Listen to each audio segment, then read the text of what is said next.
Ikhwan fillah, banyak orang mendengar kalam ini. Siapa yang kenal dirinya, maka kenal Tuhannya. Sering dengar ya? Man arafa nafsahu faqad arafa rabbahu. Siapa yang kenal dirinya, dia pasti kenal Tuhannya, Rabbahu. Imam Ibnu Qudamah itu menyebutkan redaksi yang berbeda. Man arafa qalbahu arafa rabbahu. Siapa yang mengenal qalbunya, maka dia akan kenal yang membolak-balik qalbunya, yaitu Allah Subhanahu wa ta'ala. Ada yang bertanya, ini hadis atau bukan? Nah, ini pertanyaannya dua sebenarnya. Ini hadis atau bukan, lalu maknanya apa? Setelah kita teliti, ilmu hadis itu, Bapak Saudara Allah, jika kita buat pemetaan, ilmu keislaman, bahkan semua ilmu di dunia, itu dapat dirumuskan jadi 4 cara mengetahuinya. Disebut epistemologi, bahasa Arabnya madarikul ulum. Bagaimana cara mengetahui suatu hal? Yang pertama lewat indera, bukti-bukti fisik. Yang kedua akal, kita pikirkan, kita tahu. Yang ketiga kita tes. Yang keempat pakai spiritual, pakai rohani. Ilmu hadis itu yang pertama. Jadi ilmu hadis dia ilmu bukti fisik, mesti didengar, mesti ada bukti fisiknya. Maka secara ilmu hadis, hadis ini tidak bersumber dari Rasulullah sallallahu alaihi wasallam. Dari siapa ketemunya? Ternyata ketemu perkataan seorang ulama salaf namanya Yahya ibn Mu'az ar-Razi. Yahya bin Mu'az ar-Razi. Yahya bin Mu'az ar-Razi ini ulama ahli qalbu di zamannya. Beliau wali besar.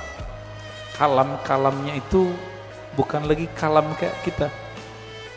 Dia jika berkalam, kalamnya itu hampir mirip dengan kalamnya Nabi sallallahu alaihi wasallam.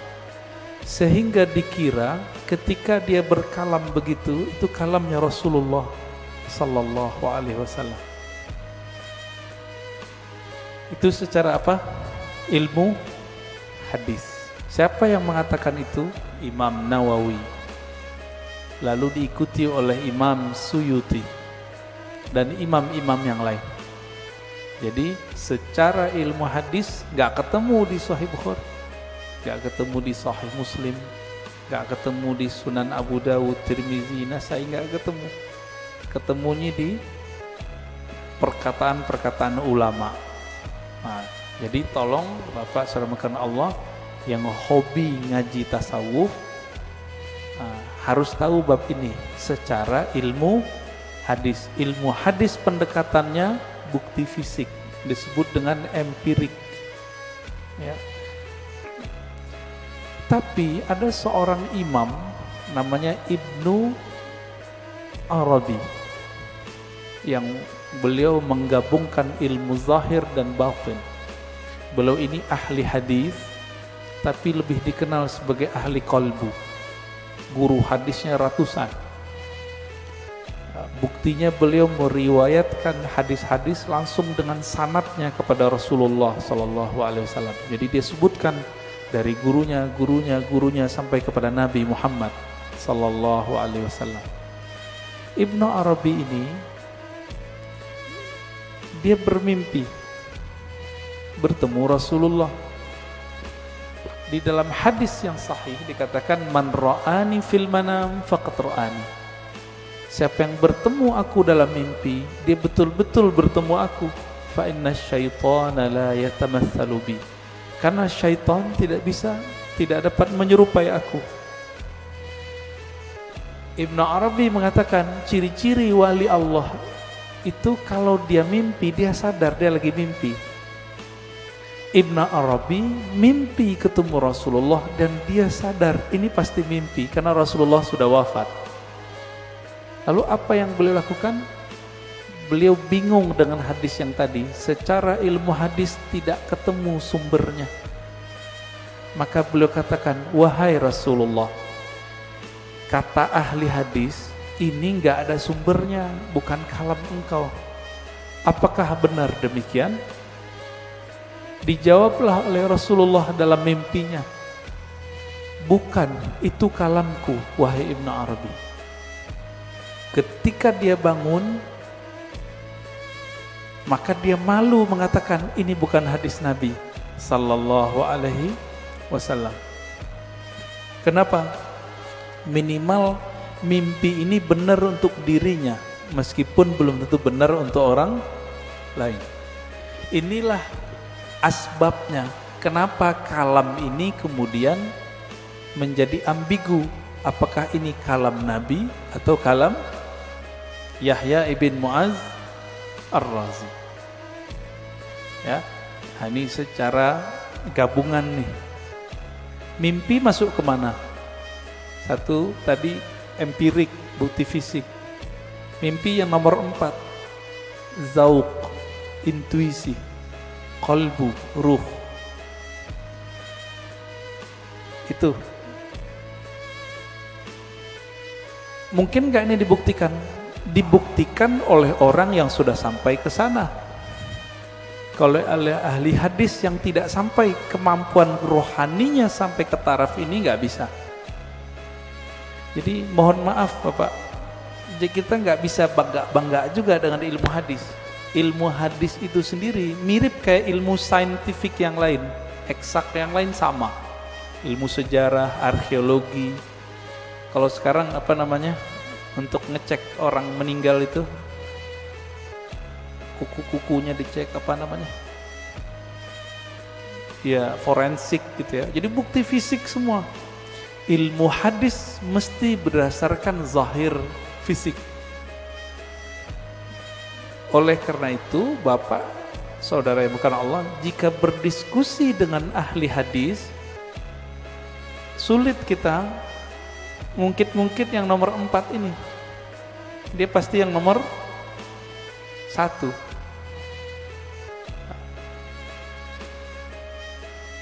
Coba lihat kalamnya. Siapa yang kenal diri, kenal Allah. Isinya benar gak? Bagus gak kalamnya? Bagus. Berarti secara ilmu hadis, tidak semua kata-kata yang bagus, kata-kata yang benar itu kalam Nabi. Secara ilmu hadis banyak Pak. Bahkan tidak semua yang benar itu kalamnya Nabi. Contohnya Monas di Jakarta, benar nggak? Saya bilang Nabi bersabda Monas di Jakarta. Jadi palsu nggak? Jadi hadis palsu deh Pak. Maka tidak semua kata-kata yang benar, kata-kata yang baik itu pantas dikatakan bersumber dari Rasulullah sallallahu alaihi wasallam. Nah, ilmu hadis begitu Pak, agak kaku.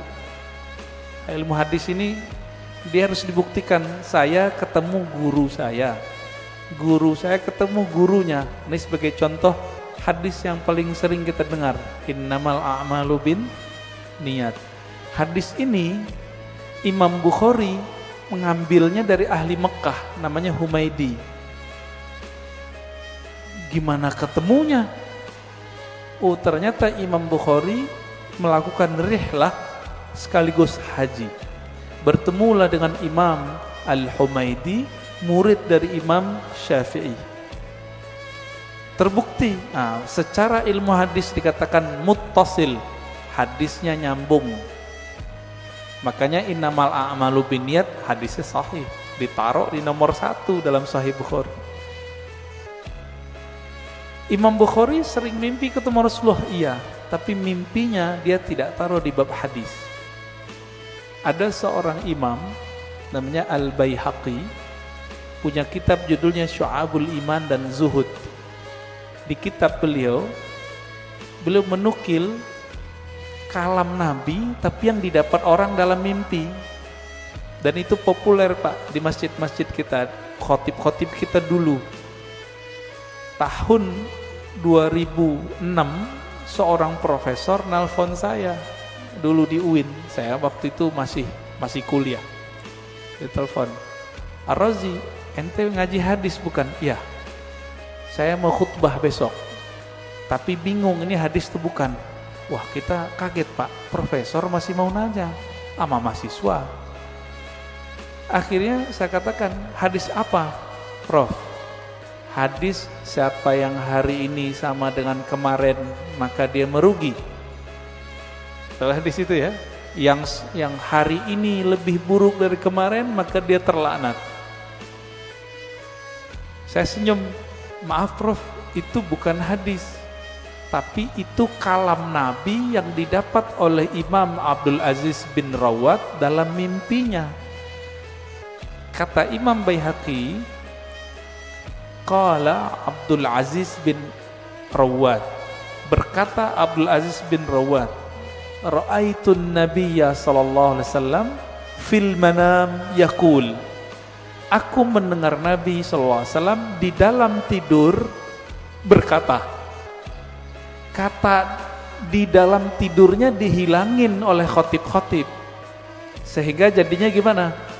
Aku mendengar Nabi bersabda, siapa yang hari ini sama dengan kemarin fahuwa maghbun.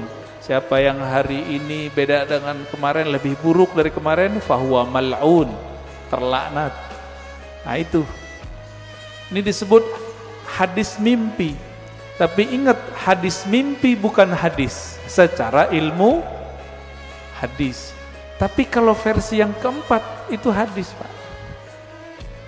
Maka versi keempat hadis Nabi gak berhenti sampai sekarang berlanjut. Menurut versi yang keempat, dari mana buktinya? Buktinya Nabi sendiri mengatakan, siapa yang bertemu aku dalam mimpi, dia betul-betul bertemu aku. Loh, tahu dari mana ketemu Nabi? Kalau ingin dibuktikan, buktikan secara fisik. Baca cerita Nabi, fisik Nabi, Syama'il Nabawiyah, perhatikan mimpinya sama atau tidak. Ini mazhab ahli hadis.